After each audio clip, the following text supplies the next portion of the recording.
Você já parou para pensar por que você não se casa? Ou por que você se casou tantas vezes e se separou tantas vezes? Ou ainda que você esteja num relacionamento, por que esse relacionamento não te satisfaz? Quer entender um pouquinho mais disso sob a ótica das constelações? Então, vem comigo e vamos pro nosso bate-papo do mês. Que bom estar aqui de novo, mais um mês juntinho de vocês. Então, esse mês eu trago a seguinte questão, baseada no nosso agrado, no colar de contas de Iemanjá, com o nome das pessoas casadoiras. Eu sou Ana Paula, consteladora, oraculista, terapeuta integrativa e energética. E vou contar pra você um monte de coisas que vão, trazer à consciência muita coisa, muita informação que talvez você nunca tenha parado pra pensar. Vamos lá? A questão não é só ser casadoiro, né? Muitas vezes nós estamos conscientemente disponíveis para o amor e inconscientemente nós estamos bloqueados. Como isso pode acontecer? Aquela pessoa que, muito pequena, tomou a decisão de que quando o pai abandonou a família, ia cuidar da mãe. Pode ser uma mulher ou um homem. Essa pessoa assumiu o lugar desse pai que foi embora, né? Ao lado da mãe, protegendo, guardando, quando cresceu, provendo essa mãe. Esse filho está no lugar errado. Por quê? Porque, segundo a lei sistêmica que nós já falamos no mês passado, da hierarquia, quem vem antes é maior. Quando eu julgo que a minha mãe não é capaz de dar conta daquela dor, quando eu julgo que a minha mãe não é capaz de se sustentar, o que eu estou fazendo primeiro? Não estou honrando minha mãe. Segundo, eu estou saindo do meu lugar de filho. Estou indo para o lugar de cônjuge da minha mãe. E aí, a vida vai passando, tenho lá meus namorados, mas ninguém é bom o suficiente, ou ninguém me agrada. E eu encontro uma pessoa, e aí fico noiva. E é aquele noivado que dura 1000 anos. Por algum motivo ele termina, eu termino, vai saber. E eu não me caso. Ué, mas você ficou noiva há tanto tempo? Você não se casou? Ah, não sei o que houve. Vocês já pararam para pensar que muitas vezes, quando nós não nos casamos, ou nos separamos, ou ficamos insatisfeitos naquele relacionamento, vocês já pararam para pensar que pode ser porque nós estamos indisponíveis? Vamos lá fazer a conta.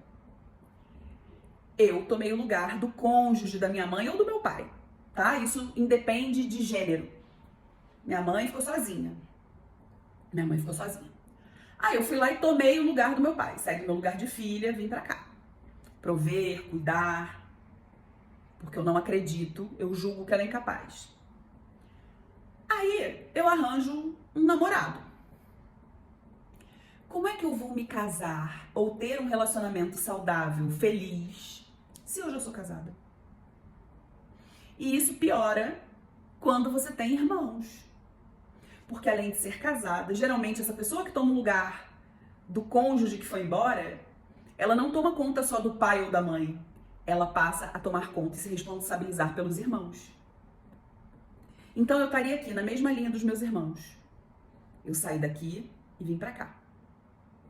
Ou seja, eu sou mais importante. Quem vem antes não é mais importante?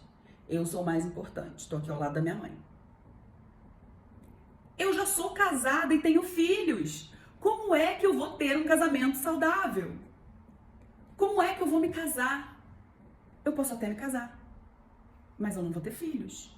Ou eu até vou ter filhos, mas eu não vou olhar para esses meus filhos.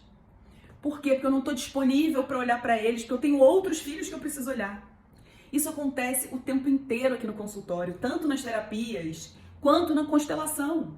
Né? Na terapia do dia a dia, quanto na constelação. A pessoa não está disponível. E aí, quando eu trago a consciência dela, tá, mas você já está casada, como é que você vai se casar? Você já está casado, como você vai se casar? São pessoas que sentem uma sensação de injustiça. Nossa, eu fiz tudo para aquela pessoa me largou. são pessoas que se sentem supridas pelo pai ou pela mãe. Vou contar pra vocês uma história minha.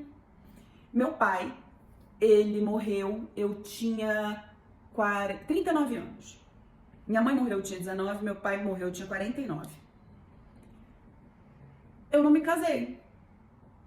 E eu demorei muito a entender que eu era casada com meu pai. Eu morava num apartamento com ele, que terças-feiras de manhã ele ia pra casa da namorada, só voltava no domingo.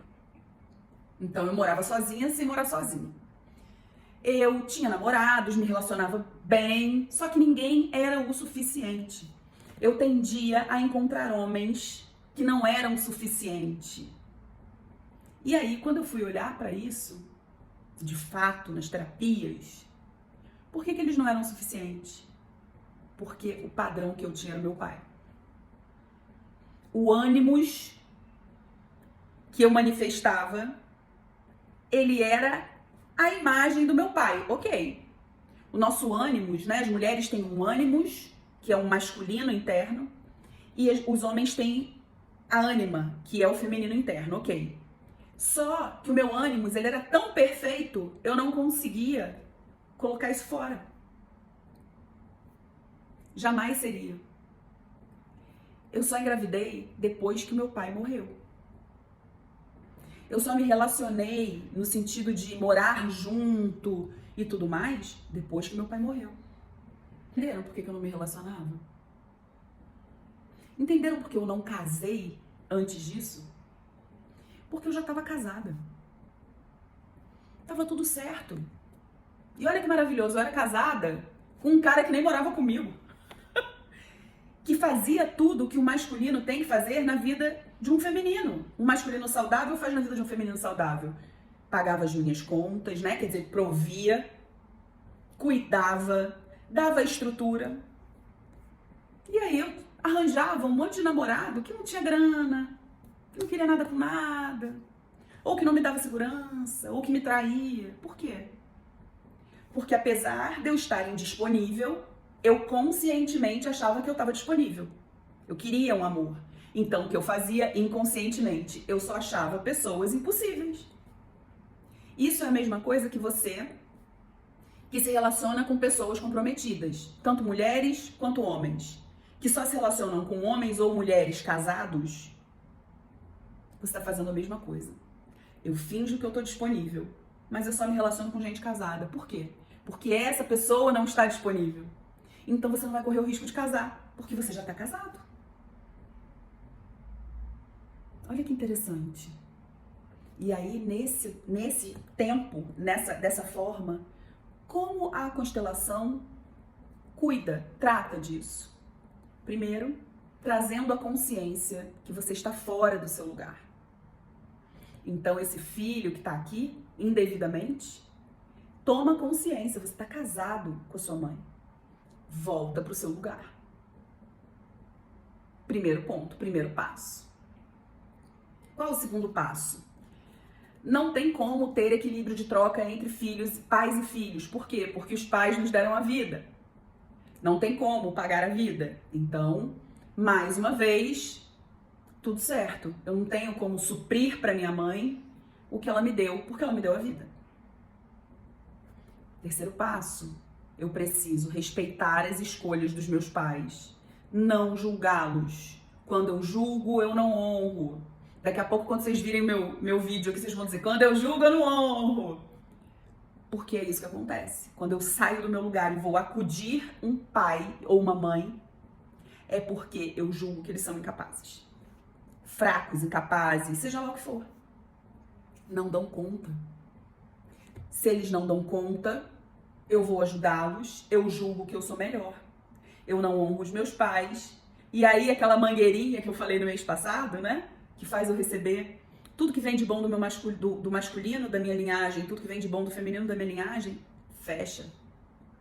Eu não tenho acesso a essas memórias, eu só vou ter acesso à dor das mulheres, dos homens que não se casaram, que foram traídos, que foram abandonados. Vai depender da história do sistema. Quando eu volto para o meu lugar, eu tomo a decisão de fazer diferente.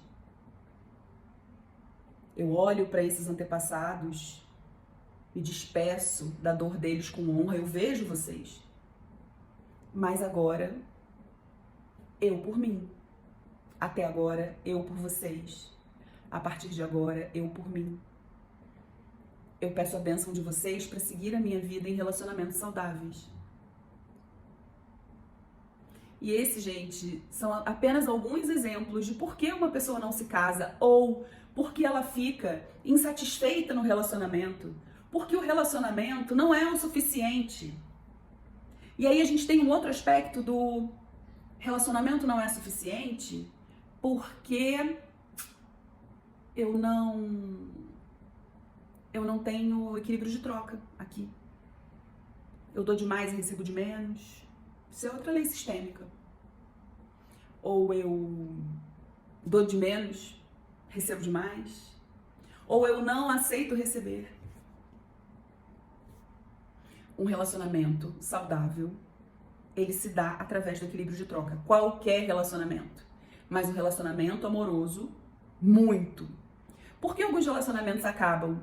Porque acaba o equilíbrio de troca. No começo é tudo, ai amorzinho, fiz um bolinho, ai amorzinho, eu trouxe um docinho, ai amorzinho, eu vou, ai me arrumei inteira pra você, ai amor, vamos sair pra jantar. Isso acaba. Porque se estabelece a normalidade ali. O equilíbrio de troca, ele se dá da seguinte forma. Eu dou, recebo um pouco mais, dou um pouco mais, recebo um pouco mais. E assim sucessivamente. Por isso que não existe equilíbrio de troca entre pais e filhos e entre professores e alunos. Porque o que eles nos dão não é mensurável. Então não tem como devolver. A vida e o conhecimento não são bens mensuráveis. E quando eu digo eu recebo e dou um pouco mais, eu não estou dizendo em termos de valor, de dinheiro. Eu digo em termos de valor. Um exemplo. Digamos que o seu marido tem uma avó russa que quando ele era pequeno fazia um estrogonofe para ele, uma receita russa original, e ele amava quando ele comia aquele estrogonofe. Era o dia na casa da avó, na casa da Buba. É Buba, né? Eu acho que é. E aí, essa avó faleceu e esse namorado, esse marido, seja lá o que for, ele sempre comenta, nossa, o estrogonofe da minha avó era incrível. Nossa, ela fazia uma receita original da Rússia e, nossa, eu lembro daquele gostinho de amor. E aí ele te deu um carro de presente.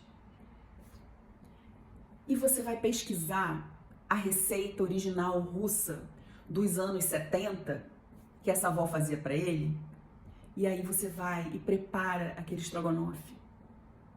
Né? E aí um dia você assunta, ai, nossa, e com o que você comia esse estrogonofe? Ele, com batata sauté, só que era uma batata que ela fazia diferente. Você vai lá pesquisar. E aí um belo dia você convida ele para jantar. Olha, hoje temos um jantar especial. E aí você serve a ele aquele estrogonofe com aquele acompanhamento que para ele, com certeza, tem um valor muito mais alto do que um carro. Porque é um valor sentimental, é um valor de memória, de família. Isso é o equilíbrio de troca. Você não precisa ter dinheiro para ter um relacionamento equilibrado. Você precisa ter vontade.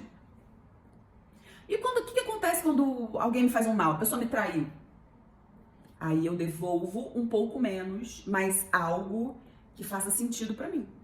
Então, digamos que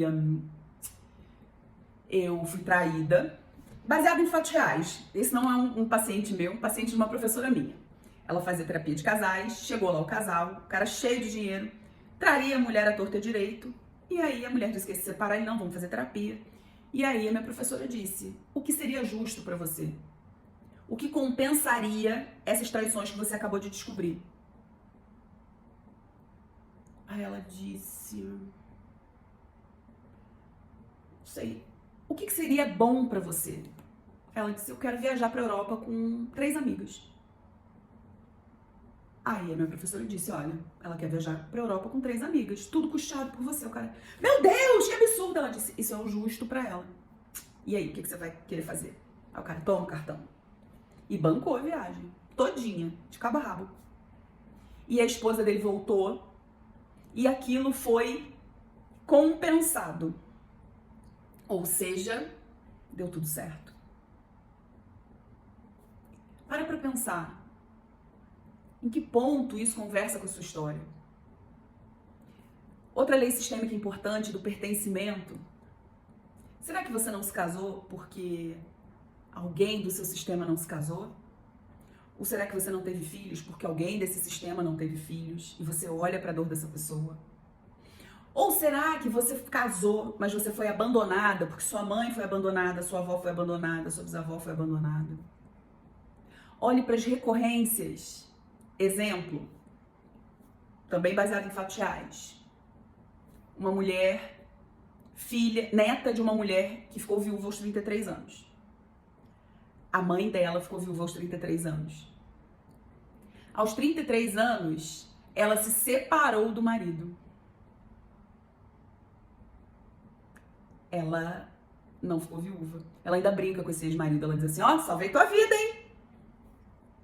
Ela se separou antes, com a mesma sensação de abandono. Ela fez diferente do sistema. Ela quebra isso para que os próximos do sistema não passem por isso. Mas qual seria a probabilidade da filha dela passar pela mesma coisa se ela não tivesse quebrado esse ciclo? 95%. Famílias em que todas as mulheres tiveram câncer numa determinada idade. Será que você não é feliz, não encontra um relacionamento que te preencha porque você quer pertencer? Você está olhando para a dor desses antepassados? Pensa sobre isso. Esse vídeo ficou gigante, né, gente? Mas é tão importante pra gente falar sobre isso, porque são coisas que no dia a dia a gente nem pensa. A gente só pensa, nossa, não consigo um namorado legal. Será que ele é melhor que o papai? Será que eu quero ser a pessoa que não se casou igual a minha tia, que eu amo tanto? A minha tia-avó, a minha tia-bisavó?